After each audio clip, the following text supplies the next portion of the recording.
الذين آمنوا يقاتلون في سبيل الله জিহাদ হলো এমন একটি মৃত্যুর নাম। আল্লাহ রাস্তা হলো আল্লাহ রাস্তায় মৃত্যুবরণ এমন একটা মৃত্যু যেটা হলো পিঁপড়ায় কামড় দিলে, পিঁপড়াতে কামড় দিলে যেমন কষ্ট অনুভব করা যায়, যতটুকু তার চাইতো আরও সহজ সেটা হলো শহীদের রাস্তায় আল্লাহ রাস্তায় মৃত্যুবরণ করা। আল্লাহ রাস্তায় মৃত্যুবরণ করার জন্য প্রতিনিয়ত দোয়া করতেন, আল্লাহুম্মা রযুকনি শাহাদাতান ফি সাবিলি। হযরতে ওমর রাদিয়াল্লাহু তাআলা তিনি বলতেন, এবং আল্লাহ তাআলা এই ওমরের দোয়াকে মঞ্জুর করেছেন।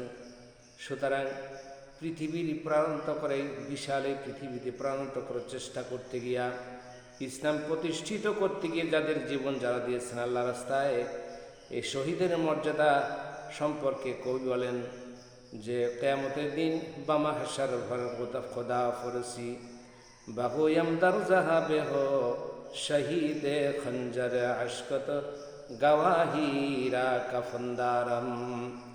কিয়ামতের দিন রক্তাক্ত অবস্থায় শাহাদায়ে কেরামগণ যখন আল্লাহ তাআলার নিকটে আদালতে কিবরিয়ায় তারা উত্থিত হবে, তারা উঠবে যখন আল্লাহ তাআলা এই সমস্ত বান্দার বিভিন্ন বান্দারা তখন তাদের এই পরিস্থিতি দেখার পরে এই রক্তাক্ত জামা কাপড় নিয়ে উঠার কারণে জিজ্ঞাসা করবে আল্লাহর কাছে, আল্লাহ এরা কারা এই ধরনের রক্তাক্ত অবস্থায় জামা কাপড় মাখা জামা নিয়ে আল্লাহর কাছে আজকে উপস্থিত হয়েছে?